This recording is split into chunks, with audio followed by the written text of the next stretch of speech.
हाय आदाब सलाम नमस्कार सत श्री अकाल। मैं रोशन कुशवाहा और आप देख रहे हैं times of Sitamarhi. Times of Sitamarhi में आपका स्वागत है। जी हाँ, जैसा कि आप सभी को पता है कि दिल्ली में अभी विधानसभा का चुनाव हुआ है और फाइनली उसके नतीजे भी आ गए हैं और जहाँ पे एमएम के जो दो प्रत्याशी थे वो हार चुके हैं और उसी पे ओवैसी साहब ने क्या लोगों से अपील किया है, क्या कह रहे हैं, चलिए आइए हम उनकी ही जुबानी सुनते हैं। औज़ुबिल्लाहिमिनश्शैतानिर्रजीम, बिस्मिल्लाहिर्रहमानिर्रहीम, अस्सलामु अलैकुम वरहमतुल्लाहि वबरकातुहू। मैं ओखला और मुस्तफ़ाबाद की विधानसभा की आवाम का बेहद शुक्रिया अदा करता हूं कि आप तमाम ने मिलकर शिफाउर रहमान के लिए और ताहिर हुसैन साहब के लिए आपने अपने वोट का इस्तेमाल किया। मैं आपका बेहद शुक्रगुजार हूं कि आपने बड़ी मेहनतें की। मैं तमाम मजलिस के अराकीन का, जनाब शिफाउर रहमान के साथियों का, उनके फैमिली का, ताहिर साहब के फैमिली का और ख़ास तौर से शिफाउर रहमान और ताहिर साहब के शरीक हयात का और ताहिर साहब के 20 साल नौजवान फर्जन का, इनका भी बेहद शुक्रिया अदा करता हूं कि इन्होंने बड़ी मेहनत की, जस्तजू की।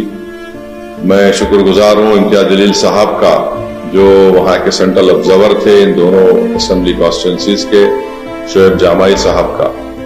नतीजा जो हम चाह रहे थे नहीं आया है, मगर मुझे यकीन है कि हम तमाम के हौसले बुलंद हैं और बुलंद रहेंगे और इंशाअल्लाह ताला हम अपनी इस लड़ाई को जारी रखेंगे। जमहूरियत हमको इस बात की इजाज़त देती है कि हम अपने पसंद के उम्मीदवारों को उतारें।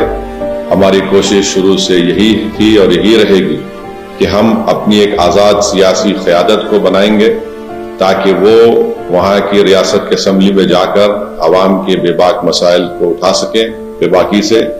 तो इंशाअल्लाह कोशिश जारी रहेगी और मुझे उम्मीद है कि इंशाअल्लाह ताला हम तमाम लोग दुआ करेंगे कि ताहिर साहब को, शिफाउर रहमान को जल्द से जल्द और दूसरे जो लोग पिछले 5 साल से जेल में हैं उन तमाम को बेल मिलेगी, वो अपने घर को वापस आएंगे और इंशाअल्लाह मुझे यकीन है कि वो तमाम के तमाम बेकसूर साबित होंगे। मैं एक बात अवाम उन्नास को बताना चाहता हूँ कि नतीजे आने के बाद आप देख रहे हैं कि जो लोग अपने आप को बड़ा सेकुलरिज्म के दावेदार कहते थे, वो दोनों सियासी पार्टियां आज एक दूसरे पर बी टीम का इल्जाम नहीं लगा रही हैं। इससे बात साफ जाहिर होती है कि जहां मजलिस इलेक्शन अगर ज्यादा सीटों पर लड़ जाती तो ये फौरन इनका ये हरबे हथकंडे इस्तेमाल करना शुरू हो जाते। अब जब दोनों लड़कर हार गए बीजेपी के खिलाफ तो इनमें बड़े ही मौजिब तरीके से अदब के दायरे में रहकर एक दूसरे को तनकीद कर रहे हैं। तो ये लोग बेनिकाब हो रहे हैं कि कैसे मजलिस जब आपकी क़यादत को, आपकी एक आवाज को उठाने की बात करती है, हिस्सेदारी की बात करती है, तो इन सब के पेट में दर्द शुरू हो जाता है। बहरहाल हम अपनी कोशिशों को जारी रखेंगे।